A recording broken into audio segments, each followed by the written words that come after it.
le moindre morceau de pierre peut me faire voyager. Là, je sais, ça y est, je vois mon patte de chat.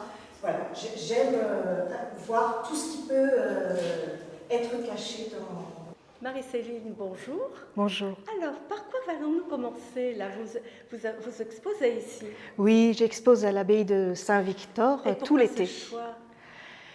Parce que il me semble que la création, nous sommes en lien avec le visible et l'invisible.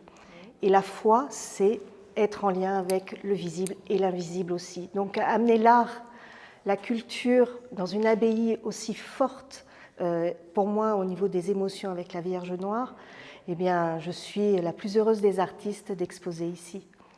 Très bien. Alors, on va commencer par cette représentation. Oui, c'est quoi? Alors j'ai voulu, l'exposition s'appelle Des racines et des ailes de lumière. Nous partons de la terre jusqu'à l'élévation spirituelle. Et là, c'est un hymne à mes ancêtres, au féminin. Donc vous avez les grands-mères, les arrière-grands-mères, les petites filles. C'est les générations qui passent d'ici à un au-delà. Voilà. Et le fait qu'il soit posé sur ce sarcophage, qui est un sarcophage, qui est un hymne aux ancêtres, eh bien, je trouve ça extraordinaire. Ce lien entre l'art, la culture, le patrimoine et notre religion. Voilà, tout se rejoint. Très bien. Alors, nous continuons par quoi? Mais écoutez, ici, vous avez la toile qui s'appelle Jojo et les trois frangines, et ses frangines. Donc là, c'est un feu d'artifice d'imagination. J'ai toujours aimé partir dans des mondes divers et variés par l'imagination. Très bien. Alors, la suivante. Alors là, vous avez les frangines. Donc vous avez dans les familles plusieurs possibilités. Vous avez ceux qui sont introvertis, ceux qui sont extravertis. Donc là, c'est un peu pour montrer le duo extraordinaire entre deux sœurs.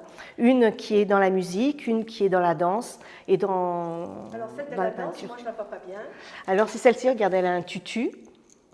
Ah. Là, elle a un pantalon harlequin avec des chaussons de danse. Ah, et oui. puis, vous voyez, mais c'est de la peinture qui raconte et en même temps qui permet à chacun de voir ce qu'ils ont envie de voir. L'essentiel pour moi, c'est de faire vibrer les émotions de tout à chacun. Lorsque vous regardez ce visage de femme lionne, eh bien, avec cette couronne qui foisonne, eh bien, j'espère que ça donne de l'émotion. Je cherche à émouvoir en fait avec mes peintures. Ah oui, très bien. Alors, je vous suis. Là, c'est la forêt de Mentailles. La forêt de Mentailles, c'est dans la Drôme des Collines, là où j'habite, vers le palais idéal du facteur cheval. Et j'ai voulu représenter la transmission de Gaïa. Vous avez le féminin sacré, avec l'enfant qui est simplement avec des traits purs et blancs pour montrer l'innocence de l'enfance.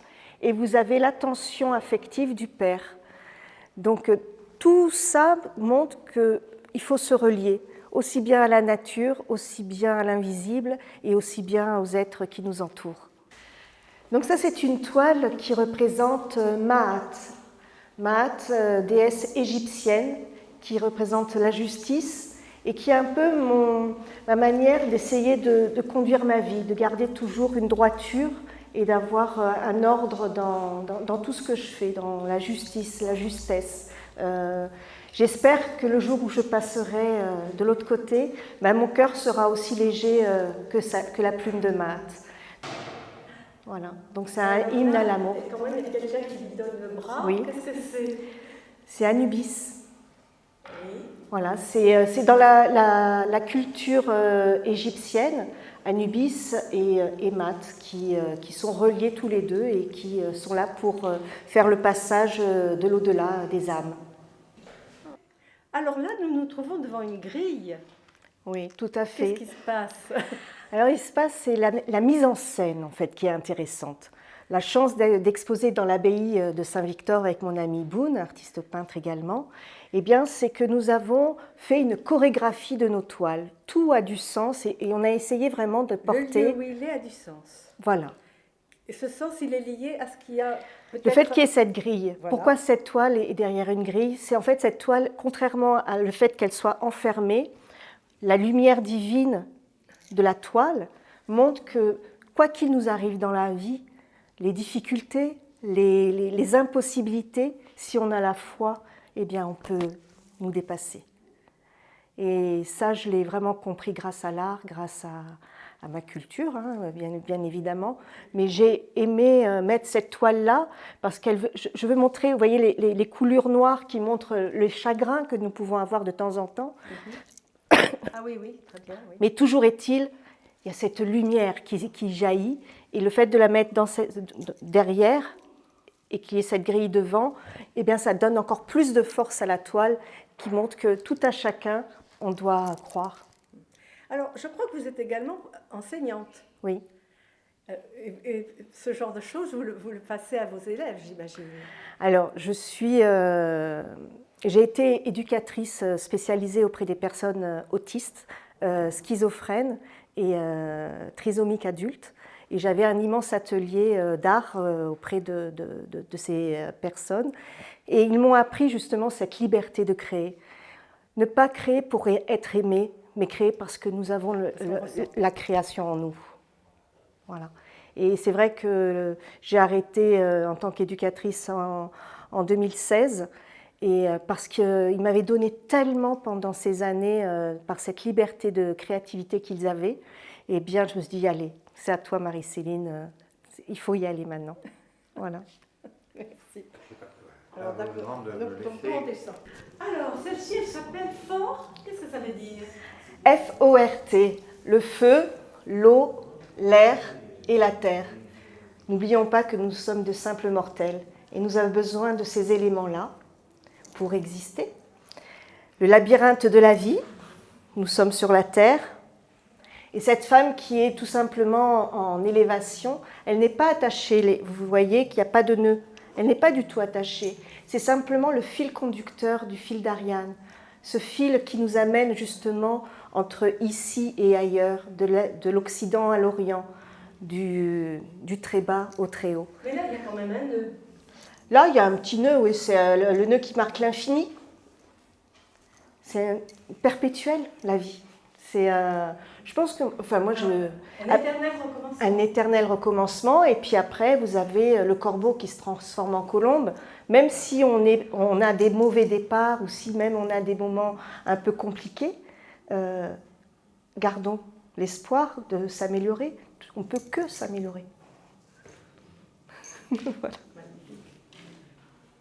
Alors là, je lis « Tomber en amour ». Oui. C'est vraiment une situation que l'on a tous vécue un jour ou l'autre. On ne sait pas pourquoi, mais un être va nous tomber dessus et on va être fou d'amour. Et ça, cet instant-là, il est magique. Et j'ai voulu montrer à quel point, au moment où j'ai rencontré mon époux, j'avais l'impression de tomber de nulle part et d'être tout de suite rentrée dans son cœur. Et voilà. Vous tombez du ciel. Je tombe d'une échelle. Vous voyez, il y a une petite échelle. Oui, je ne me permettrai pas de faire croire que je suis un ange. Mais non, je tombe d'une petite échelle, c'est-à-dire qu'on cherche. C'est même biblique, là. Complètement. Complètement. Mais bon. Voilà, donc c'est l'échelle de Jacob. Elle est dans beaucoup de mes tableaux. Ah. Mais voilà, c'est l'élévation, c'est montrer aussi tout simplement cet instant magique lorsque l'on rencontre la foi. Mine de rien.